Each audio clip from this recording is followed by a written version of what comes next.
All right, so buckle up because today we are diving deep into Isaac Asimov's Foundation universe. Oh, I'm ready. Beam me up. Haha, nice. But seriously, we are on the hunt for the elusive second foundation. You provided some seriously interesting excerpts from Asimov's second foundation, and let me tell you, they are juicy. So let's see if we can maybe, hopefully, unravel this whole thing together. You know what I find so intriguing about these excerpts is they just drop us right into the thick of it. No time wasted. I know, right? Straight into the action. We're talking a galaxy-spanning empire crumbling before our very eyes. This genius mathematician, Harry Seldon, predicts millennia of chaos, which, let's be honest, is kind of a downer. But Seldon, he's got a plan up his sleeve. Two Yeah. foundations hidden away like hidden chess pieces or something, strategically placed to guide humanity towards a brighter future. And that's where it gets really interesting. You've got the first foundation, all about the hard sciences, technology out there for everyone to see. But the second foundation, total mystery.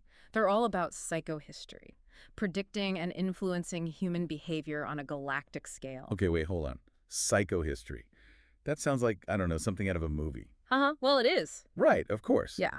But seriously, imagine predicting how entire societies will act. Makes you wonder about free will, doesn't it? Like, are we really in control or are we just puppets? That is the question that haunts this entire series. And just when you think you're getting a handle on things, Asimov throws in a curveball. This guy, the mule, this mutant with the terrifying ability to control emotions, throws Seldon's whole plan into utter chaos. Talk about a mood swing, right? One minute you're leading a rebellion, the next you are, I don't know, baking him a cake.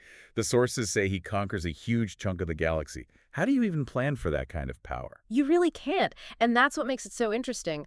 The mule, this guy who can topple planets with his mind, he's terrified of the Second Foundation. He fears a bunch of psychohistorians. Actually, that kind of makes sense. Right. Because even with all his power, the mule understands that ideas, especially ideas that can predict and shape the future, those are the real weapons. He might be able to control emotions, but can he control history itself? Well, he doesn't think so. So he dedicates himself to finding and destroying them, convinced that they're the only ones who can stop him from total galactic domination. So basically, he goes full-on evil dictator mode, sending out his goons to silence his critics. Basically, he sends out Bail Chanis, his ambitious second-in-command, and General Han Pritcher, a seasoned military leader, to do his bidding. Find the Second Foundation at any cost. Now that sounds like a wild goose chase if I've ever heard one. Did they even have any leads? Like a trail of breadcrumbs or something? They had one cryptic phrase, Star's End, mentioned in Seldon's writings. Chanis, ever the detective, manages to connect it to a seemingly insignificant planet, Tazenda. Tazenda.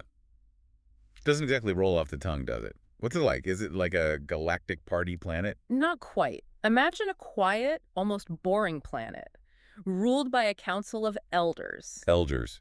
Seriously, that's who's running the show. It's like finding out the wizard behind the curtain is just a bunch of accountants. Don't get me wrong, accountants are great, but I'm not sure I trust them to outmaneuver a telepathic dictator. And that is the beauty of Asimov's writing. He constantly subverts your expectations. Okay, so how do Chanis and Pritcher even get to this Tazenda place? Are we talking warp speed, wormholes? What's the deal? They use a device called the lens.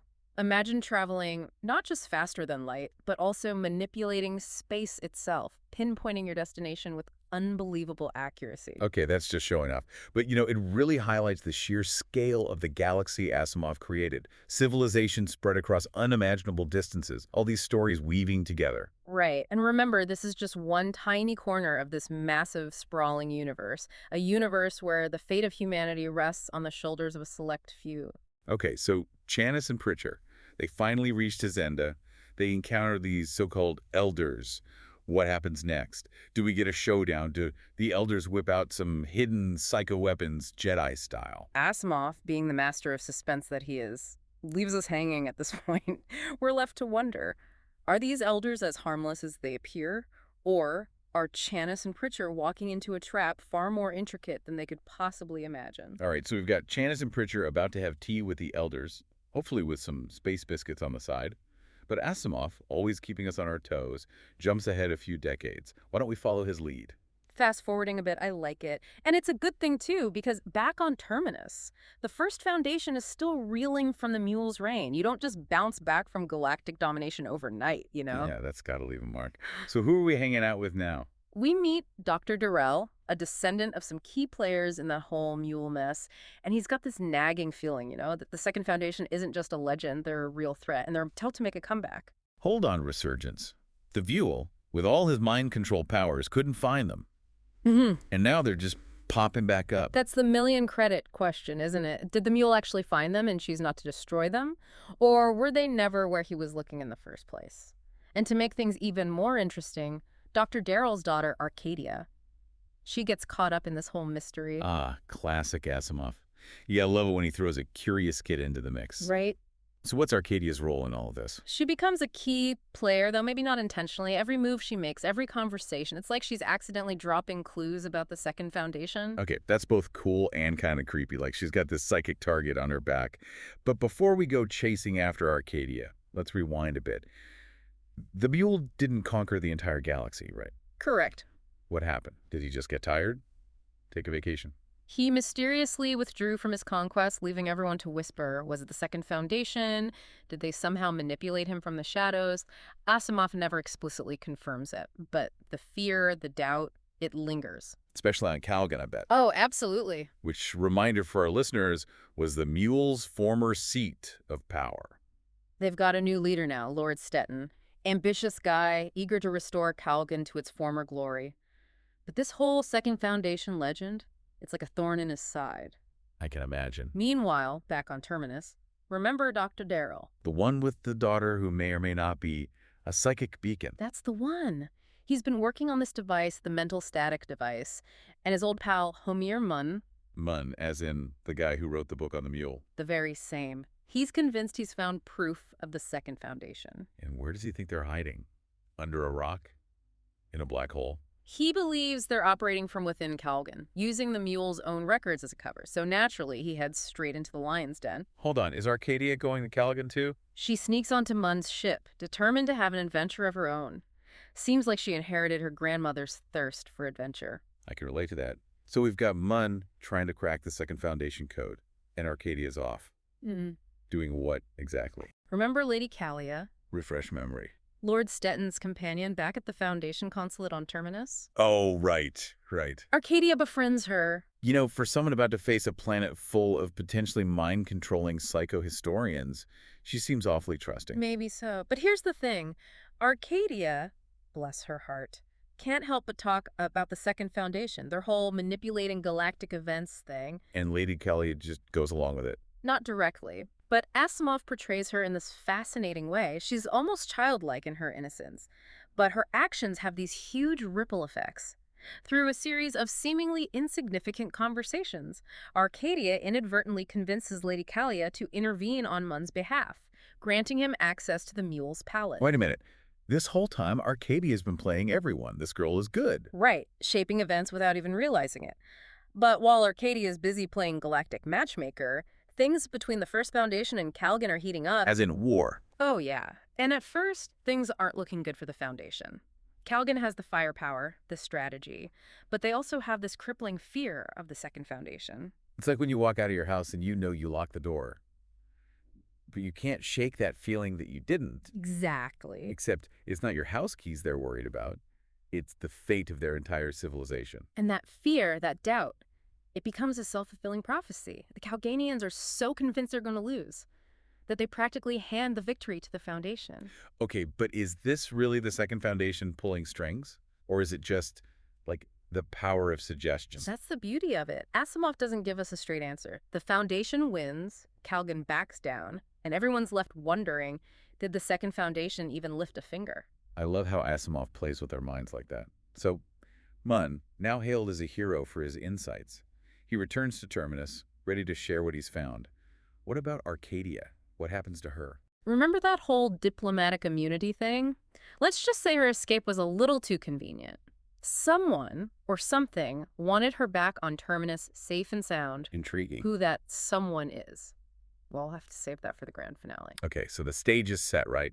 Munn's back on Terminus, fresh off that Calganian adventure. Oh, absolutely. He's got all these notes, theories, probably some souvenirs from the Mule's Palace. I bet everyone's just dying to hear what he found. They're on the edge of their seats, especially Dr. Darrell. They're expecting Mun to confirm their worst fears, that the Second Foundation's been playing 3D chess this whole time. What is he? He drops a bombshell, all right, but not the one they're expecting.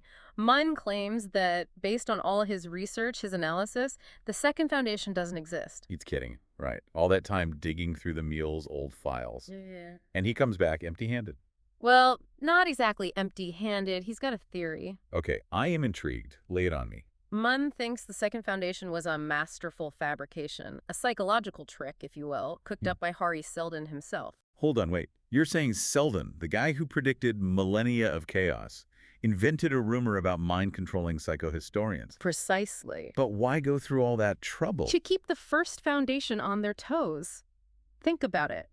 If you were constantly looking over your shoulder, convinced that a group of psychic masterminds was out to get you, wouldn't you be more cautious, more strategic? That's some next-level paranoia right there. But effective, no. Okay, so not everyone's buying this, right? Of course not. Some are relieved, some are skeptical.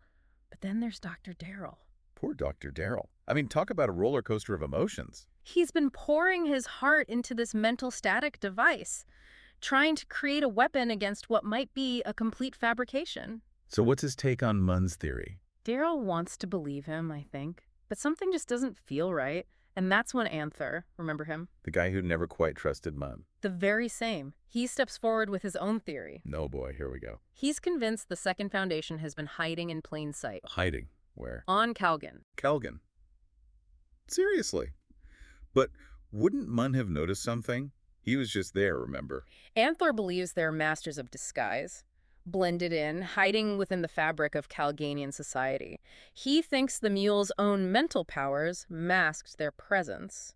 So we've got two possibilities. Two sides of the same coin. One, the Second Foundation is a myth, a ghost story. Two, they're practically knocking on the First Foundation's door. What a mess. And this is where Dr. Darrell decides to take a leap of faith. Okay, I'm listening. He believes that the mental static device, his invention, can settle this once and for all. Wait, how's that going to work? He has this idea to amplify the device, create a wave of mental anguish, something so intense. It would only affect those with Second Foundation's unique abilities. Like a psychic alarm. Only those tuned in will hear it. Exactly. Risky, but I like it. So they power up the device, crank it up to 11, and...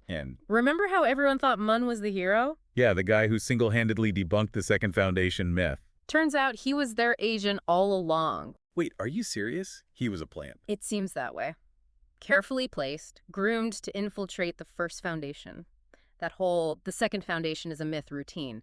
One big, elaborate act. I should have known. So how'd they figure it out? Darrell had been monitoring Mun's brainwave patterns, you see. He noticed these inconsistencies, tiny things that didn't quite add up. And when they activated the mental static device, it amplified those anomalies. Exposed Mun for the double agent he was. Talk about an awkward moment at the space water cooler. Right, so Mun's cover is blown, the jig is up, but the Second Foundation, they're still out there. And nobody knows where they are. Except Mun, under the strain of the mental static device, he cracks. He reveals the Second Foundation's true location. Okay, don't leave me hanging. Spill the tea. Trantor. Trantor. Yeah, seriously, that's like saying, I don't know, the Fountain of Youth is in my backyard. I know, it sounds crazy, but think about it. Trantor, the ruined capital of the old empire. Seldon said the Second Foundation was at Star's End. And what is Trantor if not the end of an era? Poetic, but also kind of obvious in retrospect. Right. So the mystery is solved, the Second Foundation is found. Not quite. Remember Arcadia? Oh boy, what now? Mun reveals that she played a role in their plans. Arcadia. But she's just a kid. I know, it's unsettling. Mun claims she was influenced, guided. Guided to do what? To make choices that would advance the Second Foundation's goals. So she was a pawn this whole time. That's just wrong. Asimov leaves it open to interpretation. Did the Second Foundation manipulate a child? Or was Arcadia acting of her own free will? We're left to ponder the implications. Classic Asimov, leaving us with more questions than answers. He gives you just enough to spark your curiosity, but the biggest questions, those are up to you to answer. And that's what makes him such a phenomenal writer. So as we wrap up our deep dive into the Second Foundation, it really makes you think, doesn't it? I bet. What's more powerful? Physical force, armies, weapons, or the ability to predict and guide human behavior? Big questions indeed. Well, that's all the time we have for today's deep dive. Thanks for joining us on this wild ride. And until next time, Keep exploring the universe.